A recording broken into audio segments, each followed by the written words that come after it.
Quando a gente fala sobre Porto de Santos, logo lembramos do trabalho essencialmente masculino. Não é mesmo, Mari? É mais ou menos, João. Você sabia que desde a década de 90, as mulheres começaram a ganhar espaço no setor portuário? E não é só dentro do escritório que elas ficam, não. Tem muita mulher no cais botando a mão na massa. Inaugurado há 126 anos, o Porto de Santos é o maior da América Latina e movimenta mais de 120 milhões de toneladas por ano. Além disso, ele é responsável por 60% da arrecadação do imposto sobre serviços na cidade. Apesar do porto empregar milhares de pessoas, a maior parte da mão de obra sempre foi masculina. O aposentado Reinaldo Cunha trabalhou entre 1960 e 1980 no Cais Santista. Ele conta que naquela época jamais se imaginava trabalhando com mulheres. A participação das mulheres se dava realmente no campo administrativo, especialmente nas grandes secretarias, onde essas profissionais sempre se destacaram no atendimento ao desenvolvimento dos aspectos burocráticos das diretorias, especificamente dentro do Porto. Antigamente, as mulheres trabalhavam apenas em cargos administrativos no Porto de Santos. Em 2005, a Codesp contratou a primeira mulher num cargo operacional, foi uma guarda portuária. Ao todo, a Codesp tem 172 mulheres atuando no Cais Santista. Com o avanço da tecnologia na operação portuária, a participação das mulheres cresceu. E as portas para funções que não se pensavam ou que não existiam foram abertas. É o caso da guarda portuária Marília Cavalcante, que trabalha há 13 anos no cais. Ela faz parte da primeira turma de guardas femininas. Nos gates foram construídos os banheiros para as mulheres.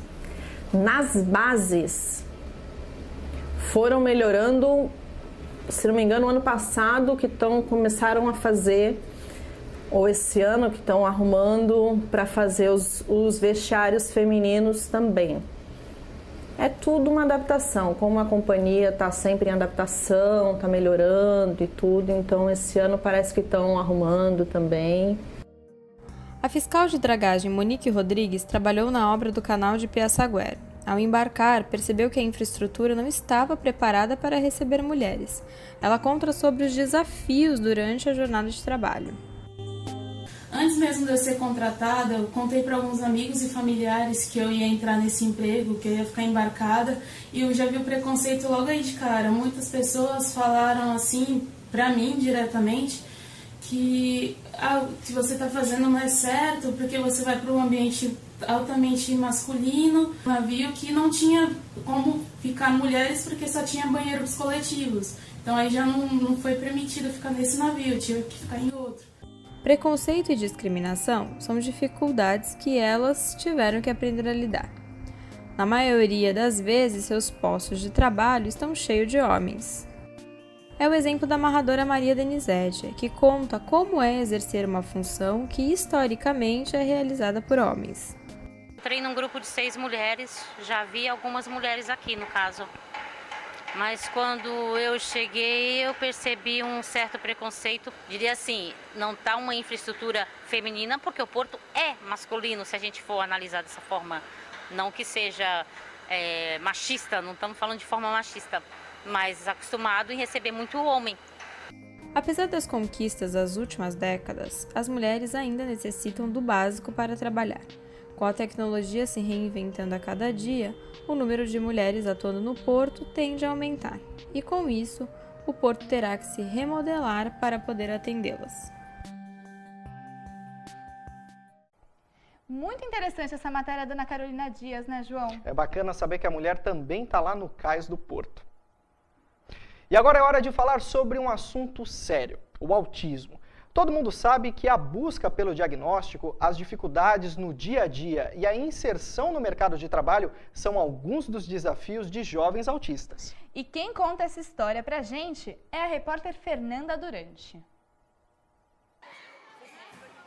Esse é o Caco. Ele tem 20 anos e trabalha como monitor de alunos em um colégio em Santos.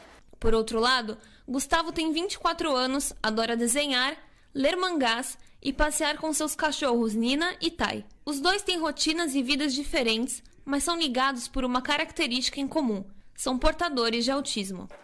O autismo é um transtorno que está associado às habilidades de comunicação e interação de um indivíduo. Estudos mostram que os casos vêm crescendo com o passar dos anos. Em 2008, 1 a cada 100 pessoas eram diagnosticadas e atualmente 1 a cada 45 mostram sintomas de autismo. O diagnóstico do Caco foi dado quando ele tinha 8 anos. Antes de chegar a essa conclusão, Caco passou por diversos médicos. Em seus anos de escola, estudou no Colégio Interativo, onde hoje é funcionário. O Caco, ele chegou para nós aqui no Ensino Fundamental 1, era um menininho ainda, e aí, assim, foi um encontro mesmo, porque ele sempre muito querido, e a gente foi vendo a evolução do Caco no decorrer dos anos, né? E quando ele concluiu o Fundamental, a gente optou por trazê-lo conosco ainda. Aí ele faz um trabalho pra gente aqui. Então a gente deu continuidade a essa evolução do Caco, né?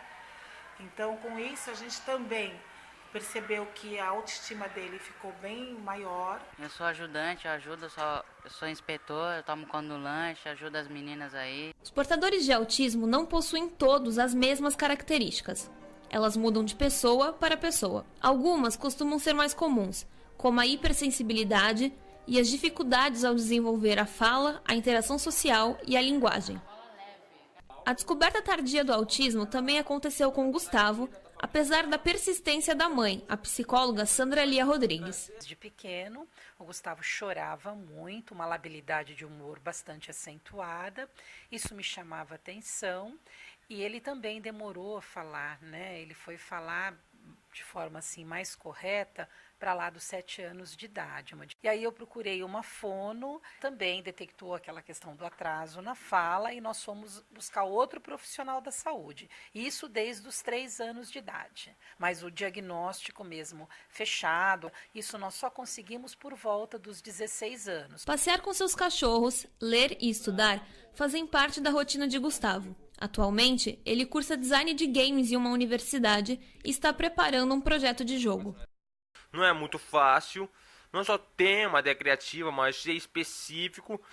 Às vezes que é uma votação para a equipe se concorda ou não concorda, que também isso acontece bastante em trabalho. Apesar de estarem dentro de uma universidade e do mercado de trabalho, situações como as de Caco e Gustavo não são comuns para os portadores de autismo. Gustavo chegou a arrumar emprego em um mercado, mas precisou sair pouco tempo depois. Não foi um serviço adequado para ele, lá não existe inclusão, embora os funcionários tenham sido muito bacanas com ele, inclusive a psicóloga que o atendeu, eles não têm o mínimo preparo para a inclusão. A luta de Caco, Gustavo e suas famílias representa milhares de pessoas portadoras de autismo, que com pequenos passos vão construindo um futuro melhor. O Matéria-Prima vai para o intervalo e já volta.